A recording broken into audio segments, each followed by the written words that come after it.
Welcome to Educator.com's Advanced English Grammar course. This lesson is on end punctuation. Let's get started. Alright, we're going to look at the question of what end punctuation actually is. It pretty much only boils down to about three options. We're going to look at the kinds of sentences which require different kinds of punctuation. So we're going to look at declarative sentences, interrogative, exclamatory, imperative, and subjunctive. They all take different punctuation. Then we're going to look at the three main kinds of end punctuation in written English. We're going to look at how to use periods, question marks, and exclamation points. And we're going to end, as always, with a set of some practice. And you'll get to use your own end punctuation in some sample sentences.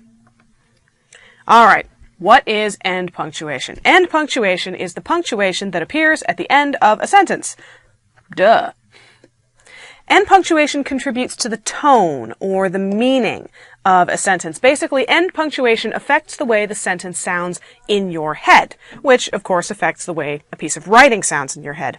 Now, the three types of end punctuation for complete grammatical sentences in English, I'm not talking about fragments here, I'm not talking about, funky punctuation that somebody just made up or stuff you find in comic books that who knows where they got it.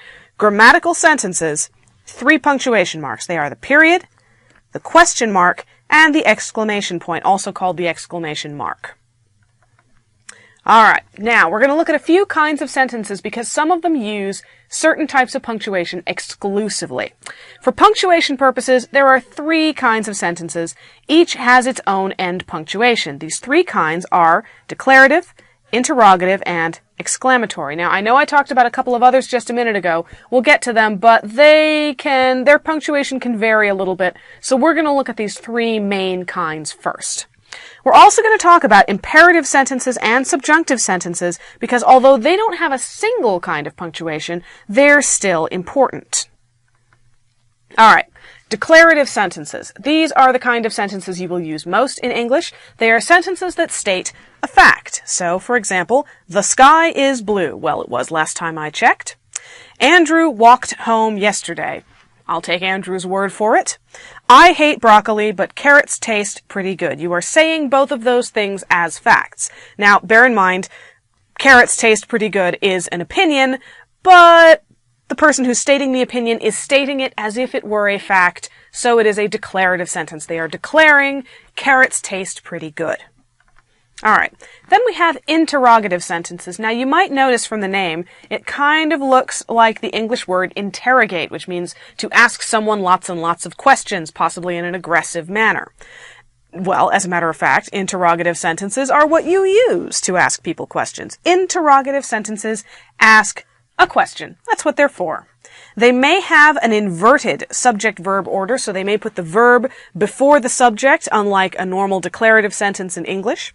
They may also be constructed just like declarative sentences, with a question mark on the end. This means that the speaker isn't sure whether the statement is true and is asking for confirmation. Either they just can't believe what you just said, or they want to make sure they've got it right. Sometimes these interrogative sentences, are just one word long. So, for example, we had the sky is blue for the declarative sentence, and here we have is the sky blue. Now we have the subject, the sky, and the verb is, and they're in the opposite order of what you would normally expect in English because it's an interrogative sentence. You're asking a question. Andrew walked home yesterday? Now again, someone might say that if they're not sure, they don't really believe what you just said. Someone says, Andrew walked home yesterday, and somebody goes, Andrew walked home yesterday? Maybe Andrew doesn't like to walk. Maybe there was a blizzard yesterday. For whatever reason, we don't really believe that Andrew walked home yesterday, so we're asking a question. Or, the ever-popular, what? One word long, perfectly good interrogative sentence, and you'll notice they all end with a question mark. Alright, exclamatory sentences. These are some of my favorites because they go boom! Exclamatory sentences express strong emotion. They may be constructed like declarative sentences, or they may be grammatically incomplete. They also may be just one word long. So, the sky is blue! Woo! Blue is my favorite color! I love the sky being blue! Or, wow! 5 tons of mackerel! That's a lot of fish! I'm impressed, so I'm exclaiming about it! Or, the ever-popular, ouch! Okay, you're loud about it, you're in pain. Ouch! So you use the exclamation point at the end. All right, imperative sentences. Now, punctuation can vary a bit on these, but you need to know about them. Imperative sentences give a command or an instruction. They have no grammatical subject in the sentence. It is implied that the subject is an unspoken you. So, for example, hand me that pen. I'm instructing you to hand me a pen. Who's doing the handing? You are. You is the subject. Hand is the verb. It's an imperative sentence, and you'll notice it ends with a period. You may also say, please pass the salt. Again, you're being polite, you're speaking in a measured tone. It ends with a period. Or, imperative sentences can be louder. They can be more forceful, more emotional. Put that cat down! So obviously someone feels very strongly that you should put the cat down, and so it ends with an exclamation point. All right, subjunctive sentences. Now, we have an entire lesson on the subjunctive mood in the basic grammar course, so if you're confused on subjunctives, go watch it. But we're going to go over it briefly here. Subjunctive sentences are a special class of sentence that describes events that are contrary to fact, such as requests or hypothetical situations. If you want to know more about this, like I said, go look at the basic grammar lesson on the subjunctive mood. But for two examples, we could say, if I were your mother, I would disown you. That's in the subjunctive mood. It's talking about a hypothetical situation. I can absolutely guarantee that whoever you are watching this video, I am not your mother. You may also say, I ask that you go home now. Now, the subjunctive usually ends with a period, but sometimes if you're really emphatic about it, an exclamation point is involved. If I were your mother, I would disown you. You could be very loud about it, and then suddenly you need an exclamation point. So let's look at the actual punctuation. What is a period? Just in case you don't know. A period is a dot at the level of the line at the end of a sentence. You see this period right here? It's on the same level as the line on which the words rest. It's a little dot on that level. That's all a period is. It is used for declarative sentences and some imperative and subjunctive sentences. The sky is blue. Please pass the salt. If I were your mother, I would disown you. All right, question marks. A question mark is a hook-shaped mark above a period. It is used only at the end of interrogative sentences and fragments, including sentences that are half question, which we'll look at in a minute. When you see a question mark, this is important, it means that the sentence should be spoken with a rising inflection at the end. So listen to my voice as I read these sentences. Is the sky blue? You hear how my voice went up on blue? That means there's a question mark. There's that little hook-shaped mark, and it's an interrogative sentence. I'm not sure of the answer, so I'm asking you, is the sky blue?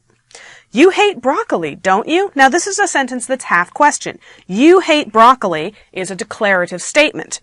Don't you? Question. It ends with a question, so you end with a question mark. Andrew walked home yesterday? Really? Andrew? Andrew doesn't like to walk home. So we have the question mark. And what? Again, my voice goes up. What? So you have the question mark. All right. Exclamation points. An exclamation point is a vertical line above, but not touching, a period.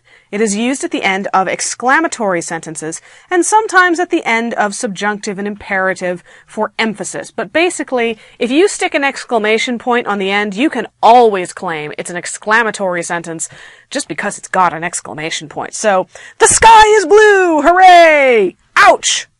If I were your mother, I would disown you! Or put that cat down! Man, whatever is wrong with that cat, I really want you to put it down, apparently. And they all end with an exclamation point, and they all should ideally be said as if you're just a little bit exploding.